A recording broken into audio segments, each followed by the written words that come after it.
Morning class.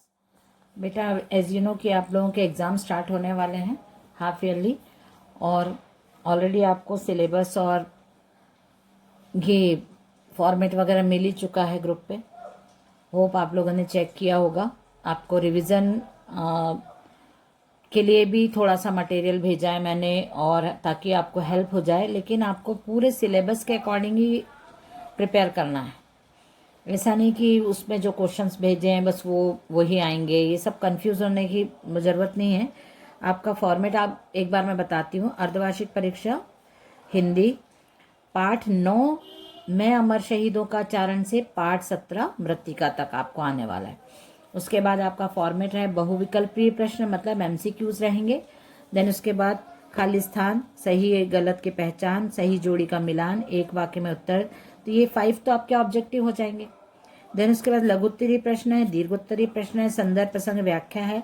उसके बाद निर्देशानुसार कीजिए, मतलब जो अलग पार्ट है व्याकरण का, उसमें आपको पूरी व्याकरण आएगी, मतलब उपसर्ग, प्रत्यय, भिन्नार्थक, अनेकार्थी, पर्यायवाची, विलोम, समास और वाक्य बना, मुहावरे का वाक्यों में प्रयोग, वाक्य शुद्ध कीजिए, वाक्य परिवर्तन कीजिए, और आपको प्रत्यय उपसर्ग से शब्द भी बनाने हैं और प्रत्यय उपसर्ग अलग भी करने हैं। वर्तनी शुद्ध कीजिए। ऐसे आपको बहुत सारे क्वेश्चंस डू एज डायरेक्टेड में आ जाएंगे, व्याकरण में आ जाएंगे। उसके बाद आपको आएगा निबंध लिखिए, अनुच्छेद लिखिए, और उसके बाद पत्र लेखन। तो ये आपका फॉर्मेट रहेगा। हम एक बार रिवीजन कर लेते हैं। हमारा जो भी चैप्टर है उसके अकॉर्डिंग मैं आपको थोड़ा सा एक्सप्लेन कर देती हूँ। जैसे ये मैं अमर शहीदों का चारण, ये श्री कृष्ण सरल की लिखी हुई कविता है। चारण का मतलब होता है दास, यहाँ पे बताया है दास। एक्चुअली चारण का मतलब पहले ऐसा होता था कि जो राजा वगैरह रहते थे उनके यशगान करने के लिए, या राजाओं के जो वो रहते हैं तारीफ करने के लिए, राजाओं के। मैं अमर शहीदों का चारण, यहाँ पे श्री कृष्ण सरल का बता दिया मैंने आपको, और चारण मतलब भी बता दिया है।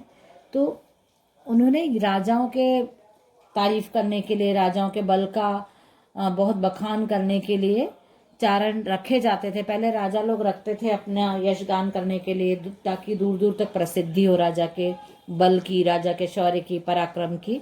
इसलिए ऐसे चारण रखे जाते थे। और धीरे धीरे उनको, मतलब जैसे यहाँ पे दास लिखा है, वो सिर्फ उन्हीं जिन राजा के से उनको पैसे मिलते थे, या जिन राजा से उनको सैलरी मिलती थी, उन्हीं राजा की तारीफ में वो गाते थे, प्रशंसा करते थे, उन्हीं राजा के गुणगान करते थे। यहाँ पे क्वेश्चन आंसर है इसके। उसके बाद नेक्स्ट पेज पे न्याय मंत्री, नेक्स्ट पेज चैप्टर है हमारा 32 पेज पर न्याय मंत्री। तो न्याय मंत्री के लेखक है सुदर्शन जी, जिनका असली नाम है पंडित बद्रीनाथ, और उनके बारे में पूरा हम पढ़ चुके हैं। और न्याय मंत्री सम्राट अशोक के शासनकाल की कहानी है। और न्याय मंत्री शिशुपाल, एक गरीब जो ब्राह्मण रहता है, उसकी कहानी है। और वो आगे चल के शिशुपाल जो निर्धन व्यक्ति रहता है, वो सम्राट अशोक के दरबार में न्याय मंत्री बनते हैं, मतलब जज बनते हैं। तो इसकी कहानी है पूरी, और ये कहानी है 2500 वर्ष पहले की, 2500 वर्ष पुरानी है। तो ये भी आपको इम्पोर्टेंट अंडरलाइन करके रखना चाहिए, इम्पोर्टेंट पॉइंट है। और एक बार आपको स्टोरी पढ़ोगे तो आप क्वेश्चन आंसर वगैरह भी आपको क्लियर होते जाएंगे। उसके बाद नेक्स्ट इसका पेज नंबर है 39, उसमें है आपको क्वेश्चन आंसर। वाक्य शुद्ध कीजिए, तो वाक्य शुद्ध कीजिए में गलत वाक्य लिखें, उसको सही करना है। मेरे को आपकी परीक्षा करना है, मुझे आपकी परीक्षा करना है, या मुझे आपकी परीक्षा लेनी है। मैं तुम्ही को जानता हूँ, मैं तुम्ही आधा म आएगा। हम लोग आपस में परस्पर हमेशा विचार विमर्श करने हैं। हम लोग आपस में विचार विमर्श करते हैं, या हम लोगों को आपस में, या हम लोगों को परस्पर विचार विमर्श करना है।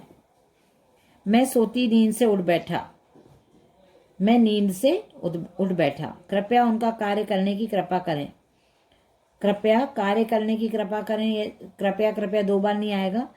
उनका कार्य करने की कृपा करें, कृपया सामने से हटा दीजिए। शब्दों में से तत्सम तद्भव शब्दों को छाट कर लिखना है। सर्प ये तत्सम है। चरण ये भी तत्सम है। आंखें तद्भव। रक्त तत्सम। कठिन तद्भव। अश्रु तत्सम। अंधा तद्भव। मृत्यु तत्सम। आग तद्भव। कदाचित तद्भव। बातचीत तद्भव। सफल तद्भव। नींद तद्भव। ग्राम तत्सम। नेक्स्ट पेज है हमारा जागरण गीत का। जागरण गीत के लेखक हैं कवि हैं सोहनलाल द्विवेदी, और जागरण गीत के माध्यम से उन्होंने जीवन के सच्चाई का, वास्तविकता का चित्रण किया है।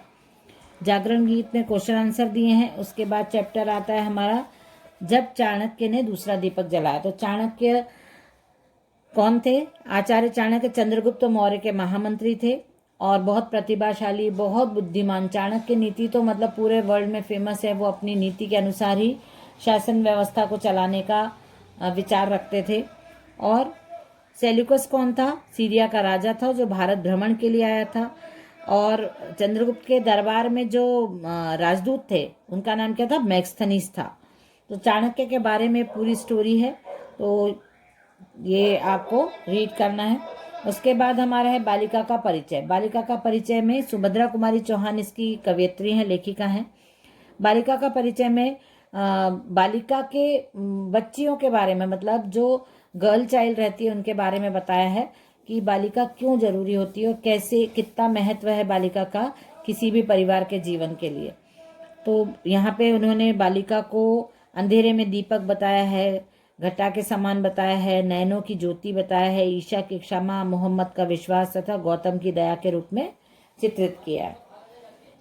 ये सब चीज़ें मैं आपको शॉर्ट में इसलिए बता रही हूँ ताकि आपका एक बार रिवीजन हो जाए। आपको कोई भी प्रॉब्लम है आप क्लास में भी आप पर्सनली भी मैसेज करके पूछ सकते हैं।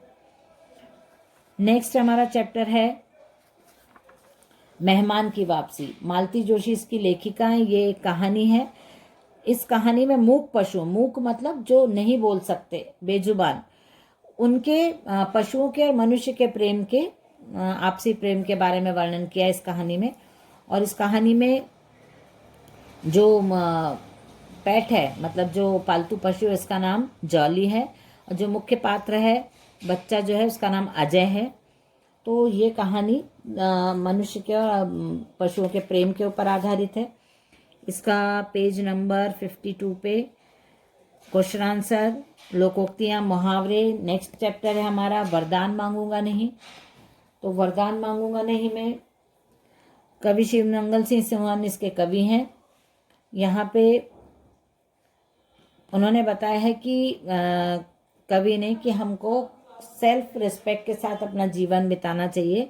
कभी किसी से दया नहीं मांगना चाहिए, कभी किसी से हेल्प की भीख नहीं मांगना। मतलब जब तक आप अपना खुद स्वयं कर सकते हो वो काम आपको खुद को करना चाहिए। और कभी किसी के आगे गिड़गिड़ाना या आपके काम, खुद के काम जो आप कर सकते हो लेकिन आप नहीं करना चाहते हो और आप दूसरों से मदद लेते हो, दूसरों को प्रेशराइज करते हो, दूसरों के आगे गिड़गिड़ाते हो, तो आपको सम्मान की भावना आपके लिए किसी के दूसरे के मन में भी नहीं रह जाती। तो यदि आप अपना खुद का सम्मान स्वयं करते हैं तभी आप दूसरे से सम्मान प्राप्त कर सकते हैं। तो यहाँ शिवमंगल सिंह सुमन के बारे में भी पूरा लिखा है, किया है हमने। और उसके बाद पेज नंबर 54 पे इसके क्वेश्चन आंसर है वरदान मांगूंगा नहीं के। इसमें संदर्भ प्रसंग व्याख्या मैंने करवाई है, जो लास्ट में दोनों पद हैं, तो ये भी आपको रेडी करना है। उसके बाद समर्पण है पाठ। इसके लेखक सुरेश शुक्ल चंद्र हैं। समर्पण एक एकांकी है, 1 अंक वाला नाटक। और समर्पण ये मुगल बादशाह अकबर और जो महाराणा प्रताप के मध्य युद्ध हुआ था उसके बाद जो महाराणा प्रताप ने निर्णय लिया था या उनकी जो स्थिति थी उसके बारे में ये एकांकी है। महाराणा प्रताप बहुत बलिदानी, त्यागी, और उनके बारे में बहुत सारी बातें। महाराणा प्रताप के घोड़े का नाम चेतक था। ये सब चीज़ें आपको देखना है इसमें। यहाँ पे पेज नंबर 63 महाराणा प्रताप का जो चैप्टर है, इसमें आप देखिए वर्तनी शुद्ध कीजिए, मतलब इसकी जो मात्रा है वो गलत है। कीर्ति, तो कीर्ति में त में छोटी की मात्रा आ जाएगी। करोड़, करुण लिखा है, करुण होता है ण महाराणा प्रताप, ण है ना महाराणा प्रताप में जो समर्पण महाराणा, इसमें जो ण होता है वो आपको ण यहाँ पे आएगा। स्वीकार, व में बड़ी की मात्रा आ जाएगी। ग्रहण, तो ये री ऋषि का ग्र लगा मात्रा लगी है नीचे, यहाँ पे र की रेफ लगेगी ग्रहण। आहुति, ह में छोटा ऊ की मात्रा। कालिक, ल में छोटी की मात्रा। शक्तियां, त में छोटी की मात्रा। प्रतिज्ञा, त में छोटी की मात्रा। वाक्यांशों के लिए एक शब्द, जिसे क्षमा न किया जा सके अक्षम्य, जो कुछ न करता हो निष्क्रिय, जिसमें दया नहीं हो निर्दयी, जहां पहुंचना कठिन हो दुर्गम, उपकार को मानने वाला कृतज्ञ। ये ऐसे एक्सरसाइज आपको हर चैप्टर के पीछे। लास्ट चैप्टर हमारा रहेगा मृत्तिका। तो मृत्तिका का मतलब होता है मिट्टी, और मृत्तिका कविता के कवि हैं नरेश मेहता। मिट्टी को यहाँ पे मातृ स्वरूपा मतलब माँ के रूप में, प्रिया के रूप में, बालिका मतलब शिशु के रूप में, और चिन्मयी शक्ति के रूप में बताया है। तो ये हमारा पूरा चैप्टर हो जाता है कंप्लीट। उसके बाद जो आपका ग्रामर पोर्शन है वो भी आप देख लेना। अनेकार्थी, विलोम जो पीछे हैं हमारे इसमें, ये सब भी आपको इसमें करना है। तत्सम, तद्भव हैं, देशज हैं, ये पाठ के पीछे के भी कर लेना चाहिए आपको, और जो पीछे पोर्शन दिया है वो भी। और बाकी हम रिवीजन में बहुत सारा, जब हमारे क्लासेस रेगुलर रहते थे तब भी हमने बहुत सारी चीज़ें कंटिन्यू सब कर ही लिया है पूरा।